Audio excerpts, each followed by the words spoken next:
Welcome to the Weekly Blend, your source for everything TV, movie, and video game related. I'm Lasse Lund. I'm Corey Burris. And I'm Greg Santee.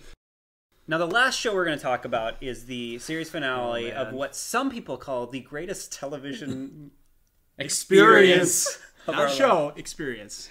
Which I would probably disagree with, but I don't watch it, so I'm going to... Watch out, that's a dangerous statement. You might get people like banging down your I don't door. care. trying I'm to not kill an you. emotional nerd, so I would never say that. Sorry, guys. And that's Lost. Yeah. Now, I never watched Lost, so I'm not going to give my opinion. I've watched You've shows been, here and now, there. you've been a diehard throughout Every its run, single right? episode. But I mean, like, 6 you years. started, when you started when the show came at out. the beginning. No, I started in the middle, but went back to the beginning and watched Right. every single episode. So I yes. started in January. And so I went through So the Lasse whole has run. watched 120 hours of television I know. in the last...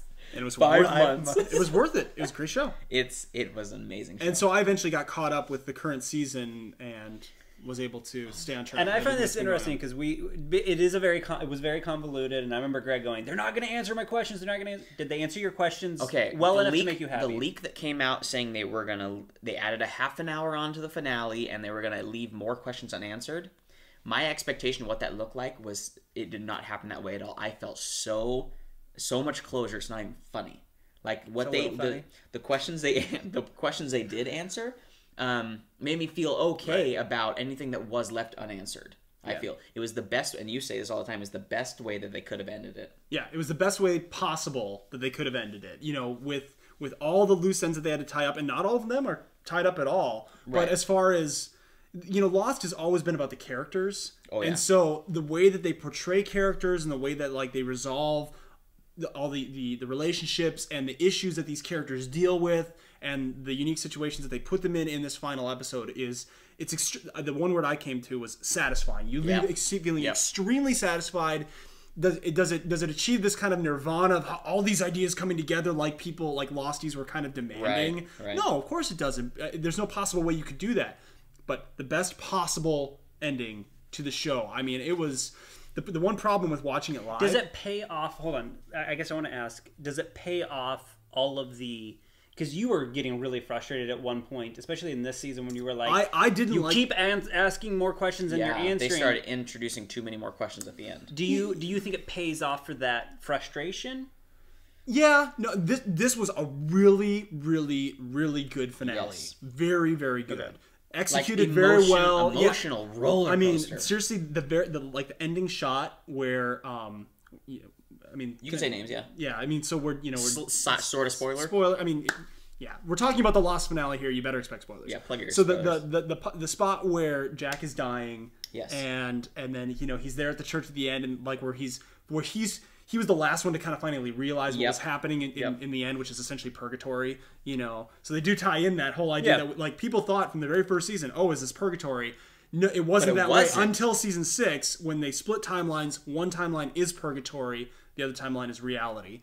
And so they called it Flash Sideways. I watched the 2 hours before, or the hour before. Yeah, I watched the recaps or whatever. So they called it Flash Sideways. There's Flash Forwards and Flashbacks, and now Flash Sideways in the 6th season. Yeah, and really, the Flash Sideways kind of moves to the end of the timeline. That's exactly what it does. So, and to be honest, after talking with you after I saw it, it answered the uncertainty I had. And I was like, oh, never mind, that makes sense. So I thought there was a couple more unanswered questions, which after talking to you, it was like, no, that makes cleared perfect everything sense. up for you did. So anyway, It made but sense. just like the very ending shot where you have Jack kind of coming to this realization that he's dead and that he's going to move on. The whole idea behind it is people moving on. There are things stuck. People stuck on the island. Their spirit or whatever stuck on the island because they can't move on from the things that happen to them. So Jack kind of realizes along with everybody else, and then he's dying from a knife wound and looking up and he's in the exact same spot the whole season or the whole show started out with him at. The very opening shot and the closing shot of he's in the exact same spot. I didn't notice that. In the bamboo forest? Yeah. And with the dog, because the dog comes and finds him. That's the very first thing that happens in Lost. The dog comes and lays down next to him as he's dying at the end of the show. Intense, So just, hugely emotional impact, but it's satisfying, not like in I'm sobbing kind of way, but just a huge emotional payoff. Right.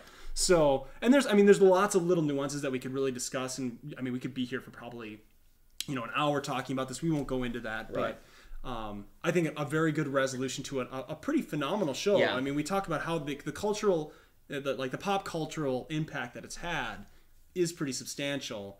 And there's going to be a lot of people that don't You know, have a solely, life now. Right. solely on the fact that, I mean, this happened and you and I were talking about this. No, It yeah, happened in the midst of the explosion of social networking. media, yeah. So I mean, yeah, it's not just on the merits of the narrative alone, but great finale. It was really good, and like I was saying earlier, I mean, some of the things that they didn't answer were so minute they really didn't matter after the finale came, because like, yeah, I'm some of talking them like some of them were just plot devices to move the story along. And, like Michael and Walt. Yeah, well, that's a pretty big one. I think they kept on That, and that's what I'm saying. Of the little things, that's the big one, and Yep. it's still, to me, I don't.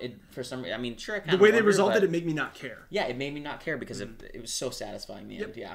Cool. So, all right, you can always stay up with all the current news on any of these topics, movies, TV, and video games by going to our blog, theweeklyblend.com. You can also follow us on Twitter at /Lassalund.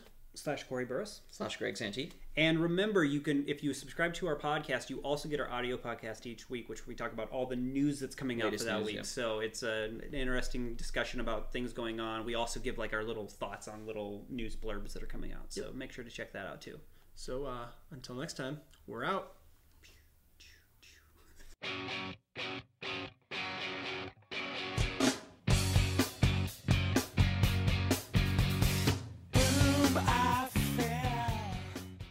Have you gotten your Game of Thrones No. yet? Are you kidding me? Are you sure you're not like didn't miss your renewal? No, I went and renewed it. You sure? You said nude. I renewed it. You said nude.